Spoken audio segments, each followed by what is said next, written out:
Donc, par les sommes de Riemann, lorsqu'une fonction est continue, vous connaissez une quantité dont la limite est égale à l'intégrale de f.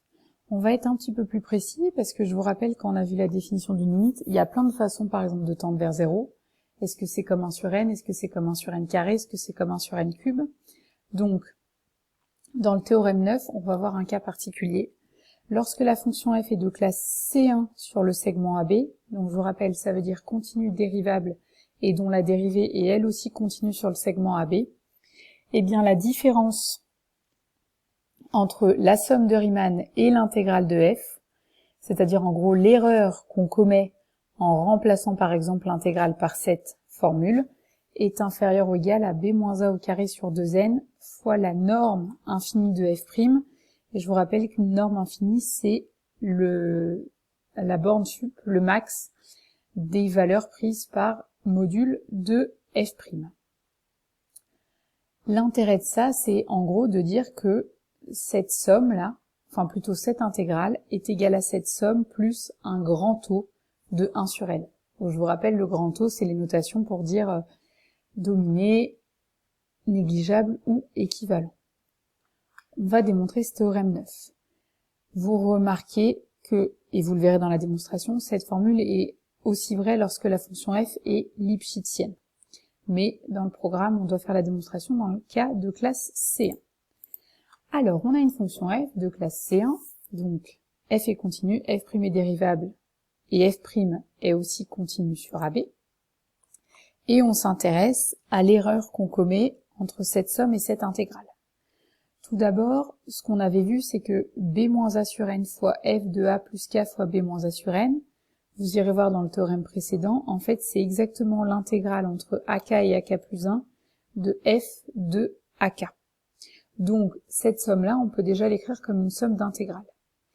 Donc on a deux sommes, deux intégrales qui ont les mêmes bornes, donc on peut regrouper en une seule somme d'intégrales. On obtient la somme pour k allant de 0 à n-1 de l'intégrale entre ak et ak plus 1 de f de ak moins f de t dt. Et là, c'est là où on va avoir besoin du caractère C1. On veut majorer cette quantité en valeur absolue, donc on veut majorer cette quantité en valeur absolue. Puisque la fonction f est dérivable et que sa dérivée est continue, alors vous avez une fonction qui est continue sur un segment, donc elle est bornée sur ce segment. Donc la borne sup existe bien, et on a bien le droit à cette notation norme infinie de f'. Ensuite, je vous rappelle, on a vu une inégalité des accroissements finis, qui vous dit justement si la fonction f est continue sur AB, dérivable sur AB ouvert, et que la dérivée est bornée, ce qui est exactement le cas ici, alors la différence entre les images est inférieure ou égale à la borne, donc ici c'est la norme infinie de f' fois x moins y. Ça c'est exactement l'inégalité des accroissements finis. Bon bah f de x moins f de y, on va s'en servir là pour le f de ak moins f de t. Donc je vous ai remis, c'est cette formule qu'on cherche à majorer, on a montré que c'était égal à cette somme. Par l'inégalité triangulaire, à la fois pour les sommes et pour les intégrales, cette quantité-là, on peut la majorer par la somme pour k allant de 0 à n-1 de l'intégrale entre ak et ak plus 1 du module de f de ak moins f de t. Et puis par l'inégalité triangulaire, par l'inégalité des accroissements finis, f de ak moins f de t, on a dit qu'on pouvait le majorer par norme infinie de f' fois le module, la valeur absolue de ak moins t. La norme infinie de f', elle dépend pas de t, donc on peut la sortir de l'intégrale. Elle dépend pas non plus de k, donc on peut même la sortir de la somme, donc on le retrouve là devant.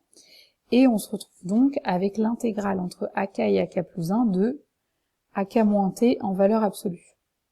Alors comme t, il est compris entre ak et ak plus 1, en fait ak moins t est une quantité négative, donc cette valeur absolue, elle vaut t moins ak. Et puis t moins k, on en connaît une primitive. Donc toute cette intégrale là, avec le norme infini de f' qui est sorti, on sait le calculer. Ça vaut t moins ak au carré sur 2 pris entre ak et ak plus 1. Autrement dit, l'erreur qu'on commet en module est inférieure ou égale à la norme infinie de f' fois la somme pour k allant de 0 à n-1 des ak plus 1 moins ak sur 2, puissance 2 sur 2. Sauf que ak plus 1 moins ak, ça vaut b moins a sur n. Donc on a b moins a au carré sur 2n carré. Et c'est une quantité qui dépend plus de k.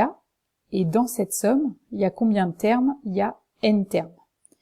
Donc, l'erreur qu'on commet, elle est majorée par cette quantité. Les n se simplifient et on retrouve exactement la formule annoncée, c'est-à-dire un grand taux de 1 sur n.